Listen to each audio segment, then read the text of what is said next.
കേരളത്തിന് മുകളിൽ പടിഞ്ഞാറൻ കൊടുങ്കാറ്റ് ശക്തി പ്രാപിക്കുന്നതിന് പിന്നാലെ ബംഗാൾ ഉൾക്കടലിൽ നിന്ന് പുതിയ ന്യൂനമർദ്ദം രൂപപ്പെടുന്നുവെന്ന് കേന്ദ്ര കാലാവസ്ഥാ നിരീക്ഷണ വിഭാഗം മുന്നറിയിപ്പ് നൽകി. ആശങ്ക ഉയർത്തി മുല്ലപ്പെരിയാറിൽ ജലനിരപ്പ് ക്രമാതീതമായി ഉയരുന്ന സാഹചര്യത്തിൽ മുല്ലപ്പെരിയാറിലെ 13 ഷട്ടറുകൾ 10 സെന്റിമീറ്റർ വീതം 12 മണിയോടുകൂടി ഉയർത്തുമെന്ന് ജില്ലാ ഭരണകൂടം അറിയിച്ചു. ഇതേ തുടർന്ന് 3000-ൽ പരം കുടുംബങ്ങളെ അതിവേഗ മാറ്റിപ്പാർപ്പിക്കൽ നടപടി ആരംഭിച്ചു. ജലനിരപ്പ് 136 അടിയാകുമ്പോൾ ഷട്ടറുകൾ തുറക്കുമെന്ന് തമിഴ്നാട് ജലസേചന വകുപ്പ് അറിയിച്ച സാഹചര്യത്തിൽ ഇടുക്കി ജില്ലാ ഭരണകൂടം മുന്നൊരുക്കങ്ങൾ പൂർത്തിയാക്കുന്നു. പെരിയാർ, മഞ്ചുമല, ഉപ്പുതറ, ഏലപ്പാറ, അയ്യപ്പൻകോവിൽ, കാഞ്ചിയാർ, ആനവിലാസം, ഉടുമ്പൻചോല എന്നിവിടങ്ങളിൽ നിന്ന് 883 കുടുംബങ്ങളിലെ 3220 പേരെ സുരക്ഷിത സ്ഥാനങ്ങളിലേക്ക് മാറ്റാൻ ജില്ലാ കളക്ടർ പോലീസിനും റവന്യൂ വിഭാഗത്തിന് മുന്നറിയിപ്പ് നൽകി. ഡാമിന്റെ ജലനിരപ്പ് 136 അടിയിലെത്തിയ സാഹചര്യത്തിലാണ് ഞായറാഴ്ച രാവിലെ 10 മണിക്ക് ശേഷം ഡാം ഷട്ടർ തുറക്കുമെന്ന് തമിഴ്നാട് അറിയിച്ചിരിക്കുന്നത്.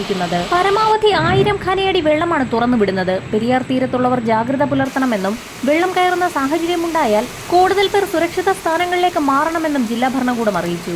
കനത്ത മഴയെ തുടർന്ന് നീരൊഴുക്ക് വർദ്ധിച്ച സാഹചര്യത്തിൽ തൃശൂർ പീച്ചി ഡാമിന്റെ ഷട്ടറുകൾ ഇന്ന് ഉയർത്തിയേക്കും.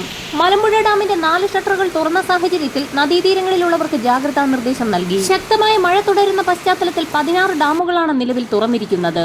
ജലനിരപ്പ് ഉയരുന്നതിനാൽ സംസ്ഥാനത്തെ 8 ഡാമുകളിൽ റെഡ് അലർട്ട് പ്രഖ്യാപിച്ചു. പത്തനംതിട്ട മൂഴിയാർ ഡാം, ഇടുക്കിയിലെ പൊന്മുടി, കല്ലാർകുട്ടി, ഇരട്ടയാർ, ലോവർ പെരിയാർ, തൃശൂർ പെരിങ്ങൽകുത്ത്, കോഴിക്കോട് കുറ്റ്യാടി ഡാം, വയനാട് ബാണാസുര സാഗർ എന്നിവിടങ്ങളിലാണ് റെഡ് അലർട്ട് പ്രഖ്യാപിച്ചിട്ടുള്ളത്. മധ്യ കേരളത്തിലും വടക്കൻ കേരളത്തിലും വരുന്ന 5 ദിവസം മഴ ശക്തമായി തുടരും. തെക്കൻ കേരളത്തിലും സാമാന്യം ഭേദപ്പെട്ട മഴയുണ്ടാകും. പത്തനംതിട്ട, കോട്ടയം, എറണാകുളം, മലപ്പുറം, കോഴിക്കോട്, വയനാട്, കണ്ണൂർ ജില്ലകളിൽ ശക്തമായ മഴ മുന്നറിയിപ്പായ യെല്ലോ അലർട്ട് പ്രഖ്യാപിച്ചിട്ടുണ്ട്.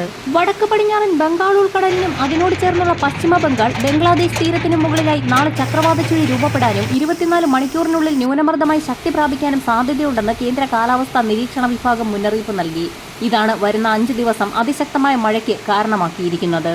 ഇന്നും നാളെയും സംസ്ഥാനത്ത് ഒറ്റപ്പെട്ടയിടങ്ങളിൽ മണിക്കൂറിൽ 50 മുതൽ 55 കിലോമീറ്റർ വരെ ശക്തമായ കാറ്റിന് മോശം കാലാവസ്ഥയ്ക്ക് സാധ്യതയുള്ളതിനാൽ പൊതുജനങ്ങൾ ജാഗ്രത പാലിക്കണമെന്ന് ദുരന്ത നിവാരണ അതോറിറ്റി മുന്നറിയിപ്പ് നൽകി. വരും മണിക്കൂറുകളിലെ കാലാവസ്ഥാ മുന്നറിയിപ്പുകൾക്കായി ചാനൽ സബ്സ്ക്രൈബ് ചെയ്യാൻ മറക്കാതിരിക്കുക.